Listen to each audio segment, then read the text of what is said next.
पता बा ए लड़का के नाम अंकु अनारी रहे के चाहिए का है आज हेने फ्लटबाजी करे के बा बिहान होने फ्लटबाजी करे के बा सबके पता बा तारा बारे में ठीक बा ना। अब क्यों ध्यान नहीं के देते नहीं हो नहीं सनु गरज करे हम अच्छा का करे हम लड़कों के पीछे घूमते हैं सब लड़के यार मन भर जाए तो ब्रेकअप करके पलटिए मारे। क्या बताइए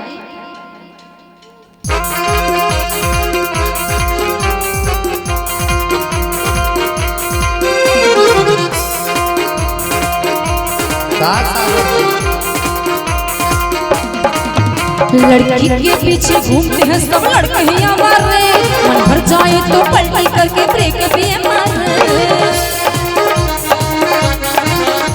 लड़की के पीछे घूमते हैं सब लड़के हमारे मन भर जाए तो पलटी करके ब्रेक भी मारे। हरिया से मासू का समझे बाप कहती है ए लड़के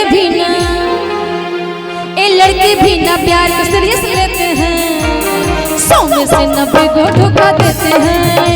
ये लड़के भी ना प्यार को सीरियस लेते हैं 100 में से 90 को धोखा देते हैं।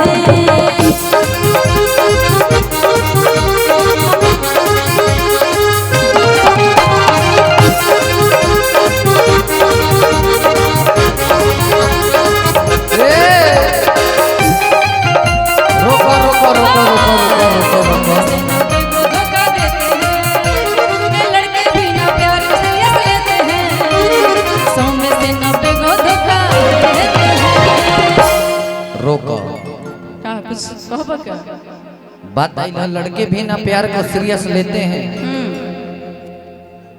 100 में से 90 को धोखा देते हैं। सही बात है कहना है आपके लिए अगर मुझसे दूर जाना चाहो तो कमियां बहुत है मुझ में। अच्छा मुझसे दूर जाना चाहो तो कमियां बहुत है मुझ में। अगर साथ निभाना चाहो तो खूबियां भी कम नहीं। हे प्रदीप भैया आज हम धोखेबाज का हाथ नहीं वो दिन याद करे के चाहे कि यही प्यार के पावेला हम काका कइले रही। बाबूजी हमरा के पढ़ावस थे स्कूल में से आके तारा से हम भेंट करत रहनी फिर भी हम धोखेबाज हो गए नहीं। हमार प्यार समझल इतना आसानी के काम नहीं खे वही चक्कर में बीए घींच घांच के हम पढ़नी।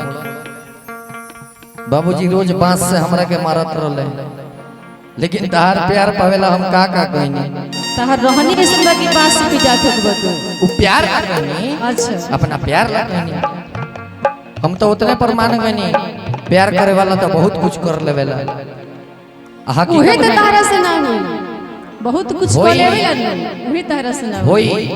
हम लैला मजनू खानी आशिक हई एबरा के आशिक हम ना हम कि जैसे 10 बजे रात के कमर में घुस के एसपी साहब के लगे फोन लगा दी ऊ वाला हम ना हम लैला मजनू वाला आशिक हई।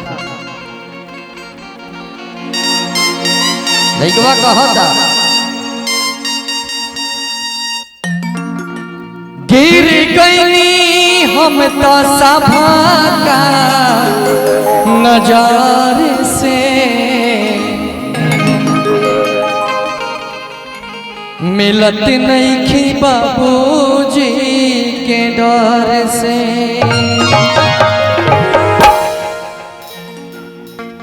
तोरा चक्कर में हम अपना बाबूजी से रोज लात जूता खात रहनी हम।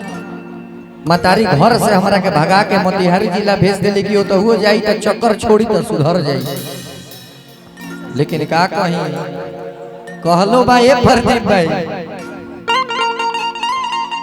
कि जौन लखुत लाग जाला आ एकर चस्का जब एक बेर ध लेवेला तो छोड़े के नाम ना लेवेला। लइकवा कहता कि प्यार में तोहरा का पिटाइल बानी घर से। अच्छा मिलत नहीं खी बाबूजी के डर से गिर गई हम तो सभा का नजर से मिलत नहीं खी बाबूजी के डर से। अब का करी घर के लोग से बगावत कली तबे यकीन होई हमरा प्यार से। सब पता बा ठीक बने सब बनावटी बात बा। ई वादा तू हर जगह करेला हर लड़की से करेला हमरा सब पता बा सब पता लगा ले। हई हमार स्वेट शर्ट खोज के देखो खोल के देखो तोहरे नाम लिखल बा। अच्छा यकीन नहीं है तो प्रदीप जी से पूछला। खुलवा के देखल जाओ का प्रदीप जी खोल दी केकर बा तने नहीं तो सी मेजर तने पकड़ी तो